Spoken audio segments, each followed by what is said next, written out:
ஆண்டவராகிய இயேசு கிறிஸ்துவின் நாமத்திற்கு மகிமை உண்டாவதாக. இந்த நல்ல நாளிலே உங்கள் யாவரையும் நான் வாழ்த்துகிறேன். இந்த நாளின் தியானத்திற்கு என்று தெரிந்து கொள்ளப்பட்ட வேத பகுதி நியாயாதிபதிகளின் புஸ்தகம் 10ஆம் அதிகாரம் 16ஆம் வசனம். The book of Judges chapter 10 verse 16. அந்நிய தேவர்களை தங்கள் நடுவிலிருந்து விலக்கிவிட்டு கர்த்தருக்கு ஆராதனை செய்தார்கள். அப்பொழுது அவர் இஸ்ரவேலின் வருத்தத்தை பார்த்து மனதுருகினார். ஆமென். பிரியமானவர்களே, நான் வாசிக்க கேட்டதான இந்த வார்த்தைகளிலே தேவனாகிய கர்த்தர் இஸ்ரவேலருடைய வருத்தத்தை பார்த்து மனதுருகினார் என்று நாம் பார்க்கிறோம். எந்த சூழ்நிலையிலே ஆண்டவர் இதை செய்தார் என்பதை இந்த நாளிலே நாம் தியானிக்க இருக்கிறோம். ஒருவேளை இந்த செய்தியை கேட்டுக்கொண்டிருக்கிற அன்பான சகோதரி சகோதரியே, உங்கள் வாழ்க்கையிலும் இந்த இஸ்ரவேல் மக்கள் பட்ட வருத்தத்தை போல பல வருத்தங்களுக்குள்ளாக நீங்கள் கடந்து சென்று கொண்டிருக்கலாம். அந்த வருத்தத்தை கர்த்தர் பார்க்கிறாரா? என் வருத்தத்தை, நான் படுகிற பாடுகளை கண்டு தேவன் மனதுருகுகிறாரா என்று ஒருவேளை நீங்கள் யோசிக்கலாம். நிச்சயமாக ஆண்டவர் மனதுருகுவார். ஆனால் எப்பொழுது என்று நாம் பார்க்கும் பொழுது, இந்த இஸ்ரவேல் புத்திரர் என்ன செய்தார்கள்? எதற்கு பின்னதாக ஆண்டவர் அவர்களின் மனதுருகினார்? முதலாவது, ஆண்டவர் அவர்கள் மேல் கோபமாயிருந்தார். அதற்கு பின்னதாக தான் மனதுருகினார் என்பதை நாம் சில வார்த்தைகளை நாம் பார்க்கும் பொழுது நாம் புரிந்து கொள்ளலாம். அதுபோல இன்றைக்கும் ஒருவேளை உங்கள் மேல் கர்த்தர் கோபமாய் இருந்திருக்கலாம். ஆதலால் ஒருவேளை மனதுருகாமல் இருந்திருக்கலாம். நிச்சயமாக ஆண்டவர் உங்கள் மேல் மனதுருக வேண்டும் என்று சொன்னால், இந்த இஸ்ரவேல் புத்திரர் என்ன செய்தார்களோ அதை நீங்களும் நானும் செய்ய வேண்டும். இங்கே 6ஆம் வசனத்திலிருந்து வாசிக்கிறேன். நியாயாதிபதியின் புஸ்தகம் 10ஆம் அதிகாரம் 6ஆம் வசனத்தில் இந்த இஸ்ரவேல் புத்திரர் தேவனுக்கு கோபம் மூட்டும்படியாக என்ன செய்தார்கள் என்று பார்க்கலாம். இஸ்ரவேல் புத்திரர் மறுபடியும் கர்த்தரின் பார்வைக்கு பொல்லாப்பு செய்து கர்த்தரை சேவியாமல் அவரை விட்டு போய் பாகால்களையும் அஸ்தரோத்தையும் சீரியாவின் தேவர்களையும் சீதோனின் தேவர்களையும் மோவாபின் தேவர்களையும் அம்மோன் புத்திரரின் தேவர்களையும் பெலிஸ்தரின் தேவர்களையும் சேவித்தார்கள். பாருங்க, கர்த்தரை விட்டுட்டு அந்நிய தேவர்களை இவங்க சேவிக்க போயிட்டாங்க. அப்பொழுது கர்த்தர் இஸ்ரவேல் மேல் கோபம் உண்டு அவர்களை பெலிஸ்தர் கையிலும் அம்மோன் புத்திரர் கையிலும் வித்துட்டாராம். ஆண்டவர் விற்று போட்டார். எப்படி ஒரு காரியத்தை வித்துட்டோம்னா அதுக்கும் நமக்கும் சம்பந்தம் இல்லையோ, அதுபோல விற்று போட்டார் என்று பார்க்கிறோம்.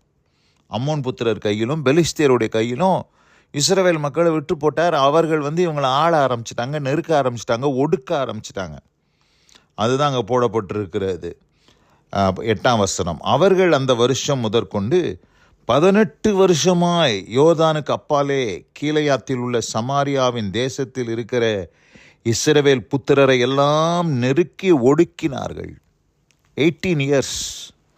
ஒரு வருஷம் 2 வருஷம் இல்லைங்க, 18 வருஷமாக ஒடுக்கினார்கள், நெருக்கினார்கள், பல உபத்திரவங்களை கொடுத்தார்கள். யாரு? அம்மோன் புத்திரரும் பெலிஸ்தேரும். பிரியமானவர்களே, இந்த அருமையான இந்த நல்ல நாளில் இப்படி போல ஒருவேளை பல வருஷங்களாக நீங்கள் நெருக்கப்பட்டு ஒடுக்கப்பட்டிருக்கலாம். அதற்கான அர்த்தம் உங்களுக்கு ஒருவேளை புரியாமல் இருந்திருக்கலாம். ஆனால் இந்த இஸ்ரவேலர்கள் ஏன் 18 வருஷமாய் ஒடுக்கப்பட்டார்கள் என்பதை புரிந்து கொள்வதற்கு இந்த நாளில் இந்த செய்தியை நீங்கள் கூர்ந்து கவனிப்பீர்களானால் உங்கள் வாழ்க்கையில் அது உங்களுக்கு பிரயோஜனமாக இருக்கும் என்பதில் எந்த சந்தேகம் இல்லை. இப்படி இவர்கள் ஒடுக்கப்பட்டும் ஆண்டவரை நோக்கி கூப்பிட்ட பொழுதெல்லாம் கர்த்தர் உதவி செய்திருந்தும் இவர்கள் இந்த அந்நிய தேவர்களை சேவித்தபடினால் 13ஆம் வசனத்தில் ஆண்டவர் சொல்றாரு, அப்படி இருந்தும் நீங்கள் என்னை விட்டு அந்நிய தேவர்களை சேவித்தீர்கள், ஆகையால் இனி உங்களை ரட்சியேன், நான் உங்களை ரட்சிக்க மாட்டேன். நீங்கள் போய் உங்களுக்காக தெரிந்து கொண்ட தேவர்களை நோக்கி முறையிடுங்கள், அவைகள் உங்கள் ஆபத்தின் காலத்தில் உங்களை ரட்சிக்கட்டும் என்றார். 18 வருஷமாக நெருக்கின போது இவங்க தேவனை நோக்கி கூப்பிடுறாங்க. ஆண்டவரே, எங்களை உதவி செய்யுங்க அப்படின்னு சொல்லி கூப்பிடுறாங்க. ஆண்டவர் சொல்கிறாரு, நீங்கள் என்ன விட்டுட்டு பலவிதமான தெய்வங்களை தெரிந்து கொண்டீர்களே, அந்த தெய்வங்களை நோக்கி நீங்கள் கூப்பிடுங்க, அவைகள் உங்களுக்கு உதவி செய்யட்டும், ரட்சிக்கட்டும் என்று ஆண்டவர் சொல்கிறார். ஆனால் இஸ்ரவேல் புத்திரன் என்ன செஞ்சாங்க? 18 வருஷம் நெருக்கின பிற்பாடு அவங்களுக்கு அப்போ தான் புத்தி வருது. என்ன செய்கிறாங்க பாருங்க. இஸ்ரவேல் புத்திரர் 15ஆம் வசனத்தை வாசிக்கிறேன். இஸ்ரவேல் புத்திரர் கர்த்தரை நோக்கி பாவம் செய்தோம், தேவரீர் உம்முடைய பார்வைக்கு நலமானதை எங்களுக்கு செய்யும். நீங்கள் என்ன செய்கிறீங்களோ செய்யுங்க ஆண்டவரே, நாங்கள் தப்பு செஞ்சிட்டோம், பாவம் செஞ்சிட்டோம், இன்றைக்கு மாத்திரம் எங்களை ரட்சித்தருளும் என்று சொல்லி, அதற்கு மேலே இந்த 18 வருஷத்துக்கு மேலே அவங்களால ஒரு நாள் கூட அவங்களால தாங்க முடியல. இனிமேல் எங்களால் இந்த உபத்திரவத்தை சகிக்க முடியாது. ஒரு கன்க்ளூஷனுக்கு வராங்க.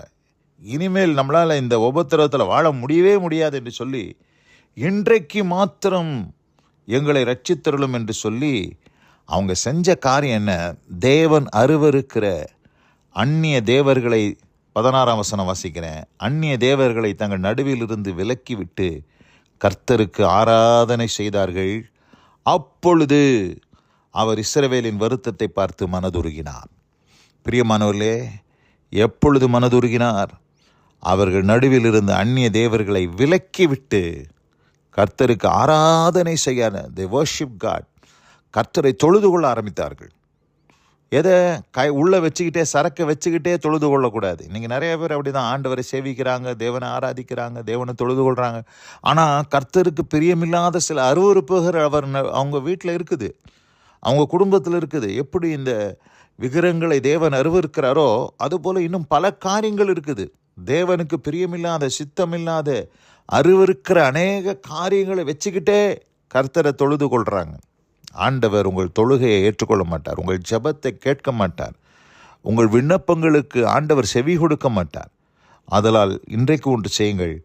ஆண்டவர் அருவருக்கிறவைகளை உங்கள் நடுவிலிருந்து விலக்கிவிட்டு கர்த்தரை நோக்கி முறையிடுங்கள். ஒருவேளை 18 வருஷமாக இருக்கலாம், 10 வருஷமாக இருக்கலாம், 8 வருஷமாக இருக்கலாம், 7 வருஷமாக இருக்கலாம், 3 வருஷமாக இருக்கலாம். ஆண்டவர் இன்றைக்கு உங்களை நோக்கி பார்த்து உங்களுக்கு ஒரு விடுதலையை கொடுக்க தேவன் பிரியமாக இருக்கிறார். கர்த்தரை நோக்கி முறையிடுங்கள். உங்கள் நடுவில் இருக்கிற அந்நிய தேவர்களை, தேவனுக்கு பிரியமில்லாத, சித்தமில்லாத, கர்த்தர் அருவருக்கிற காரியங்கள் உங்கள் நடுவிலிருந்து விலக்கி விடுங்கள். கர்த்தருக்கு ஆராதனை செய்யுங்கள். கர்த்தர் இஸ்ரவேலின் வருத்தத்தை பார்த்து மனதுருகினார் என்ற வார்த்தையின்படி உங்களுடைய வருத்தத்தை ஆண்டவர் பார்த்து மனதுருகுவதற்கு ஆண்டவர் போதுமானவராக இருக்கிறார்.